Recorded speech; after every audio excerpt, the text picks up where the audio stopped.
What was your biggest Aaaahhh that's how that works moment? I bought a car and was worried for months that my oil level never lowered. After 6 months I called my friend who sold me the car to ask about this. He explained that's how it's supposed to work. Then when I realized every single car I owned and my dad owned my whole life leaked oil. More likely burning oil than leaking. I feel like you'd notice the oil puddles everywhere you parked if you were leaking that much oil. My car says something in the owner's manual about burning a quart of oil per month or something, and I was like, what in the asterisk?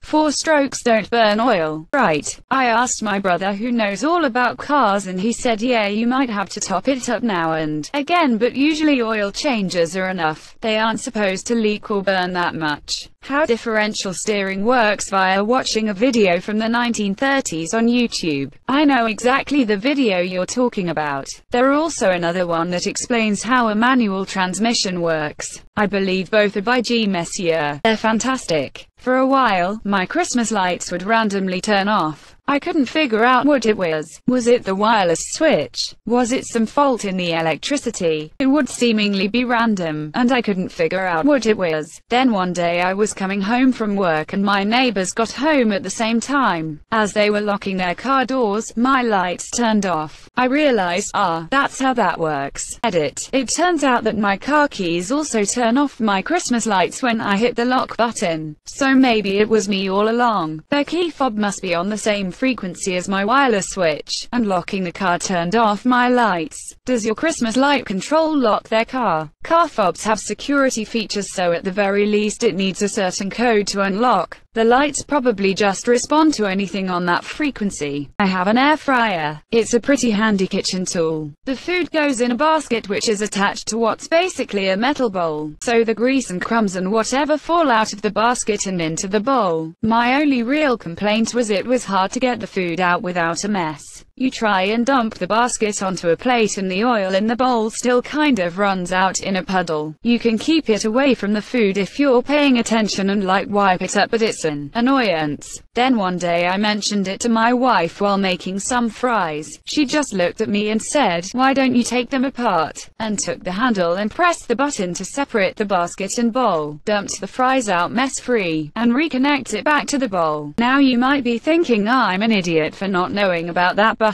It's actually worse. I knew that button was there. I just use it to separate the pieces for cleaning, and it somehow never occurred to me to take them apart during use, despite the fact it's just one simple button that can be used with one hand. This is such a facepalm moment. Air fryers are the best though. Is it really worth the purchase space over just making fries in a convect oven with oil? I've heard so many mixed feelings. IDK what to believe. My aha moment was learning why the little metal bits on the end of tape measures are always loose and jiggly. It's so that it can slide to compensate for the thickness of the metal stop depending which side of the edge you measure on. Genius bit of engineering that most people don't even realize is helping them out all the time. There was a cheesehead in my stage technology class who hammered the rivets tight in his tape measure because it was loose. Lucky I was able to keep my tape measure away from High Monsieur. Credits to my husband for showing me that you have to stretch saran wrap to get it to cling. Game changer. I just learned that I don't know how to use saran wrap, haha. I know exactly how you feel. Got a laptop for a job managing a cafe. Worked fine, but it was inconvenient to use behind the counter and in the kitchen. After watching me struggle to use it standing up, the owner took it from me, rotated the screen and flipped it closed. It was a combo laptop tablet and I had no idea. How long have you had this thing? 2 months. I feel like, even today, unless you buy the laptop yourself, if someone just gives you a laptop, you'll assume it's just a normal laptop until they tell you otherwise. I certainly wouldn't think to bend the screen way back just to check and see if it might be a combo tablet. Edit. Okay, did not know this was going to blow up. To answer a couple of questions that keep repeating. Asterisk. Why not just look up the laptop online to find out? Asterisk.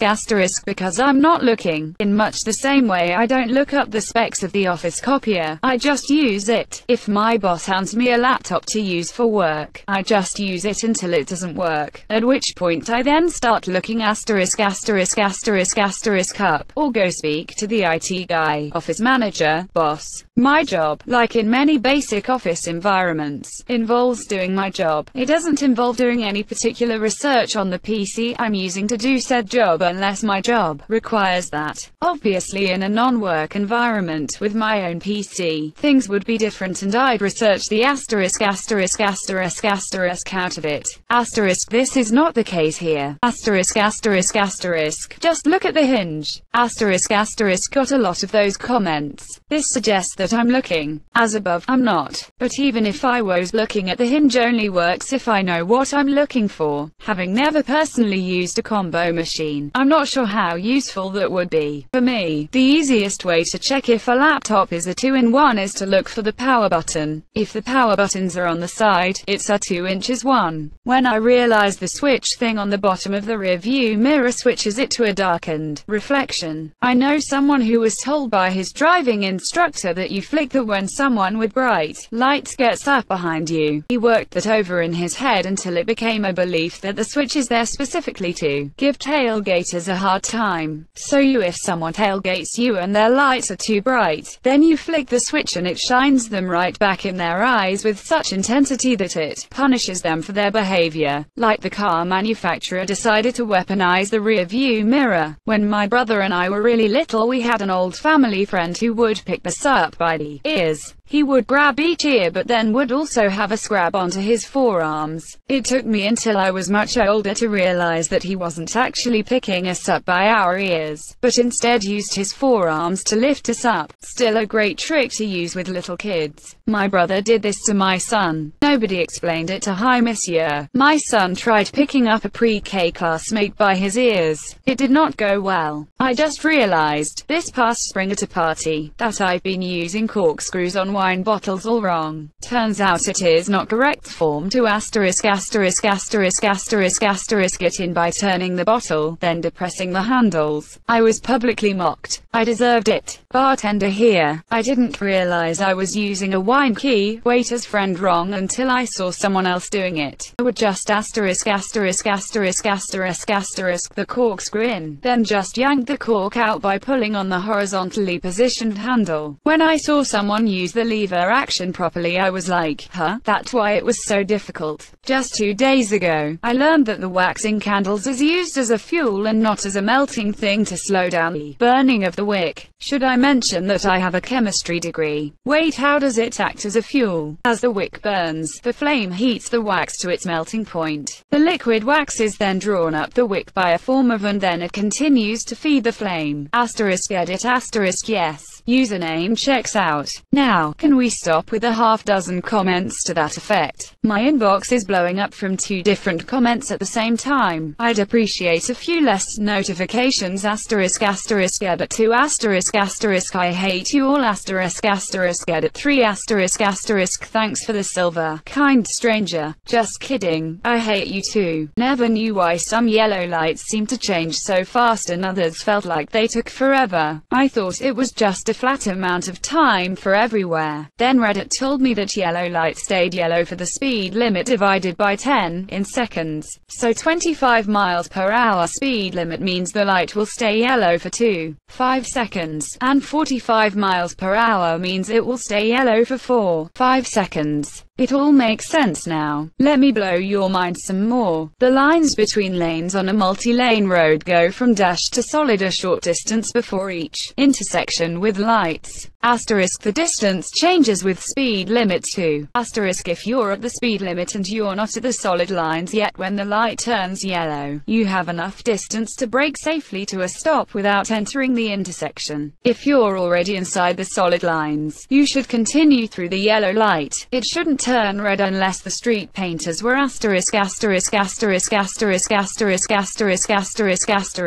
Edit. Thanks for the silvers, rip inbox, etc. This seems to be true of Albuquerque, and possibly other cities here in New Mexico. It may not be true of your locality or state, or other countries besides the USA, so pay attention to your local intersections. Holy asterisk asterisk asterisk asterisk. I bought some of those expensive windshield wipers that repel water and they sucked. It would smear the rain and the asterisk asterisk asterisk asterisk blade kept sliding off. I'd have to get off to put it back on. This went on for 4 to 5 months. One day I went to slide the blade back on that I realized it wasn't the blade, but the blade cover that I kept putting back. This happened to me. My dad bought new windshield wipers for his car and just couldn't stop talking about how great they were. I needed a new set, so I bought some for myself. Installed them before a night shift at work and it was pouring when I drove home the next morning. So hard, people pulled off the highways because you couldn't see the whole drive. The asterisk asterisk asterisk asterisk windshield wipers were awful. Smearing the rain, not clearing the rain really at all. Took me forever to drive home because it was raining so hard and I couldn't see. Got home and started to take the piece of asterisk asterisk asterisk asterisk wipers off and replace them with the old ones. And the asterisk asterisk asterisk asterisk asterisk asterisk asterisk blade cover comes off as I'm standing in the pouring rain, and all of a sudden, everything made sense. Windshield wipers ended up being amazing and I still buy that kind of wiper, almost 5 years later. Which wiper? I've never had any luck finding one that works well enough to go back to, but I'm also cheap and get the lowest priced ones. Finally ready to shell out, I think. Open road tolling happens because a car breaks a magnetic field and at that very time a camera takes a picture. I have met the guy knighted for making this happen at highway speeds. Can you elaborate more on this, please? The Li5 version. Imagine 2 cans connected by a piece of string. When a car drives through the string, the camera takes a picture. The string is just a field that gets interrupted, which is the signal for the camera to take the picture. I discovered, by accident, that when I push the car door unlock button 3 times, it makes all the windows go down. It's a very handy feature in warm weather. If I lock, unlock and lock my door again using the remote thing on my keychain, the asterisk asterisk asterisk asterisk asterisk asterisk asterisk car starts on its own. I know it's a remote starter now, but I seriously do not believe I ordered one, and I only discovered it by accident after I had the car for a couple of years.